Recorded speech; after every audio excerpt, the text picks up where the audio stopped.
국어 수업 진행할 때 한 번쯤 품어봤을 법한 질문들에 대해 답하고 있습니다. 이번 편의 주제는 바로 뭘까요? 요즘 또 영희님이 한창 또 빠져있는 주제 아닌가? 본인이 빠져있는 주제 얘기할 때는 언제나 뜸이 들어. 채점 기준표 할 때 재호 선생님 들떠있는 거 다들 보셨죠? 카메라 삼킬 듯이. 맞습니다. 제가 가지고 온 질문거리는 서평 쓰기예요. 저희가 국어 가르치다 보니 수행평가로 서평 쓰기를 많이 할 수밖에 없는데 이게 서평 쓰기를 꾸준히 하면서도 맞나?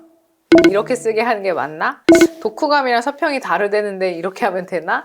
라는 의문이 또 문득문득 들다가도 또 약간 이걸 누구에게 터놓고 말하자니 또 내가 명색이 국어교사인데 책 읽고 글 쓰는 거 하나 내가 몰라서 물어보는 게 말이 되냐 싶어 또 끙끙 앓고 있게 되는데요. 오늘은 서평 쓰는 법, 서평 쓰기 팁에 대해 이야기를 좀 해보도록 하겠습니다. 재호님. 근데 서평 쓰기는 아마 국어과에서 아마 매년 안 빠지고 가장 많이 하는 수행평가 중에 하나가 아닐까라는 생각이 드는데 또 그만큼 선생님들끼리 도대체 서평이란 무엇이냐, 독서감상문이랑 어떻게 다르냐 되게 고민이 많은 수행평가 중에 하나가 될 것 같아요. 저는 일단은 그 서평뿐만 아니라 글쓰기에 대해서 제가 좀 마음이 편해진 지점이 뭐냐면 예전에는 글쓰기가 천부적인 재능 같아서 막 이렇게 붓 한 번 이렇게 휙 하면은 이렇게 정말 명문이 만들어지고 그런 저의 환상적인 기대 있잖아요. 맞아요. 그렇다고 생각을 했는데 나한테는 그런 능력이 없는데 그러면 이 쓰기 수행평가는 그냥 처음부터 너무 재능 있는 애들한테 유리한 수행평가 아닌가라는 생각이 들어서 제가 하면서도 좀 찜찜한 구석이 있었거든요. 근데 여러 해 지도를 하다 보니까 글쓰기가 재능이 아니라 학교에서 하고자 하는 부분은 글쓰기가 연습과 훈련으로 단련되는 부분을 지도하면 되는 거겠구나라는 생각이 들어서 마음이 좀 가벼워졌는데 저도 매년 사실은 서평 쓰기를 좀 하고 있긴 하거든요. 그래서 제가 일단은 아이들에게 좀 지도하는 팁은, 그 개요를 줄 때 또 조금 그냥 신경 써서 주는 편이에요. 그래서 그냥 백지만 주고 알아서 써라고 하면 뭐 잘 쓰는 애들이야 알아서 내용 구성해서 쓸 수 있지만 대부분의 아이들은 어떻게 시작을 해야 될지 어떻게 전개해 나가야 될지 좀 어려워 하잖아요. 그래서 아이들에게 단락별로 이제 이런 내용을 쓰면 된다 가이드를 주거나 그럼 아이들이 한테 물어보면 없었을 때보다는 훨씬 수월하다라는 이야기를 좀 하거든요. 그래서 그렇게 좀 제 성취 기준에 맞는 틀을 좀 꼼꼼하게 주려고 한다거나 그리고 사실 제일 강력한 건 예시 작품을 좀 주는 것이죠. 그래서 똑같이 따라 써라가 아니라 이런 식으로 전개해 나갈 수 있다 좀 본보기가 되는 샘플 작품을 주기도 하고 그리고 저는 개인적으로 가장 좋아하는 방법은 힘들기는 한데 제가 아이들에게 주는 틀로 제가 직접 써보는 것이 또 저에게 도움이 됩니다. 그래서 제가 쓰면서 아이들이 이 지점을 어려워하겠구나. 내가 실제로 아이들에게 주는 틀이 이게 완성이 되겠구나. 아니면 요거는 좀 수정을 해야 되겠구나. 제가 쓰면서 좀 아이들의 어려움을 좀 짐작하다 보니까 아이들이 쓰면서도 어려워요. 이 다음에 뭘 써야 돼요. 이런 얘기를 할 때 제가 조금 더 쓸 때마다 나도 어려웠지. 지금 이 아이들이 되게 어려운 작업을 하고 있지. 라는 생각을 하니까 또 인내심이 키워지기도 하더라고요. 영희님은 어떠신가요? 네. 저는 그 서평 쓰기를 저희가 되게 좋아하고 해야 하는 수행평가 중에 하나니까 꾸준히 하는데 하면서 스스로에게 좀 의문이 들었던 건 뭐냐면 제가 고1을 가르치고 서평 쓰기를 할 때, 고2를 가르치고 서평 쓰기를 할 때, 고3을 가르치고 서평 쓰기 할 때 책이 바뀌는 거지 애들이 쓰는 글이 똑같아서 이게 맞나? 라는 생각에 좀 고민을 많이 했었어요. 근데 제가 이 시리즈에서 제가 교육과정 무쇠처럼 계속 교육과정 이야기를 하고 있는데 교육과정 공부하고 나서 가장 크게 생각한 건 뭐냐면 성취 기준이 다르기 때문에 똑같이 서평을 쓰더라도 서평에서 강조되는 내용이 달라야 한다. 이게 저의 결론이었어요.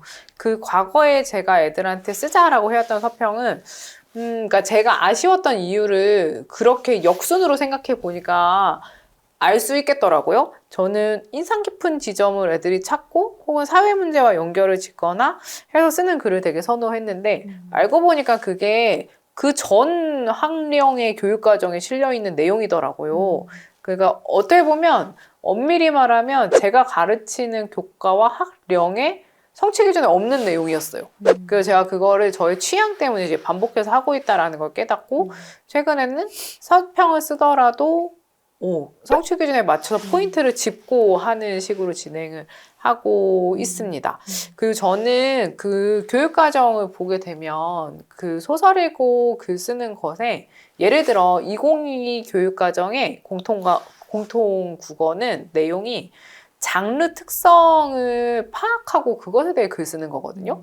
그래서 소설이라는 장르 특성이 나와야 되는 거예요. 근데 이게 꼭 모든 소설이 약자에 대한 공감과 연민을 지향하는데 이게 또 어떻게 보면 그 고등학교에 와서 애들이 문학을 읽고 새롭게 배우는 장르 특성이라고 하기에는 이전부터 저희가 강조해 오던 것이라 그래서 저 같은 경우는 성취 기준에 초점을 두면 구성 요소들 사이의 관계가 성취 기준의 초점이라 그래서 이게 어떻게 엮이는지를 애들이 생각하게 하고 그걸 바탕으로 글을 쓰게 합니다.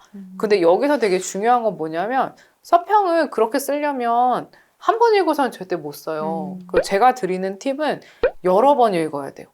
여러 번 읽어야 되고요. 그리고 두 번째 팁은 뭐냐면 애들이 유능한 독자가 아직 아니기 때문에 독자 머릿속에서 일어나는 그러니까 머릿속에서 그러니까 소설을 해석할 때 반복해서 일어나는 상황이라거나 대조되는 인물을 비교한다거나 혹은 뭐랄까요 독자가 읽고 나서 이게 뭐지? 라는 의문이 드는 포인트를 찾는다거나 하면서 작품을 분석해야 되는데 많은 애들이 그거를 못해요.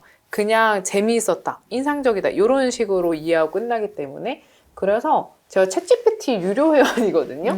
이거를 수업 준비할 때 좀 쓰는데 이 작품에서 특정한 지점을 발견하고 그것을 중심으로 소설을 해석하는 독자의 사고 과정을 써줘라고 하면 애가 거칠지만 그 머릿속에서 일어나는 일의 대본을 써줘요. 그거를 제가 좀 고치고 애들한테 소설을 분석할 때 이런 식으로 생각을 할 수 있어 라고 제시를 하고 이런 비슷한 내용을 찾아서 혹은 제가 몇 가지 찾아주고 그것을 붙들고 좀 생각해봐 라고 생각에 힌트를 준 후에 그리고 분석하는 글을 쓰게 하는 편입니다. 요약하면 교육과정 중심. 그리고 두 번째는 독자의 사고 과정을 직접 보여주고 교사가 그 틀을 좀 제시한다. 예요. 네. 여기님 이야기를 들으니까 일단은 좋은 쓰기는 좋은 읽기에서 나온다라는 생각이 또 다시 한번 들고요. 그리고 영희님은 챗GPT 유료 회원이기 때문에 챗GPT에게 책을 어떻게 읽는지 사고 과정을 알려달라고 하셨지만 또 아날로그 덕후인 저는 제가 직접 저의 머릿속에서 나타나는 이야기를 또 그냥 찍어요. 그래서 혼자 이렇게 핸드폰 거치해 놓고 혼자 막 이렇게 밑줄 그으면 여기서는 이런 얘기고 이거는 무슨 얘기지? 이 다음에 무슨 얘기가 나올까? 막 이런 식으로 혼자 제 머릿속에 나오는 이야기를 찍어서 좀 부끄럽지만 수업 시간에 틀어줘요.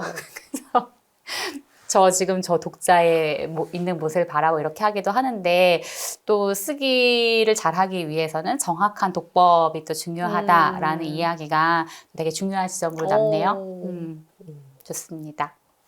두 사람 다 독자의 생각을 보여준다는 게 되게 중요한 것 같아요.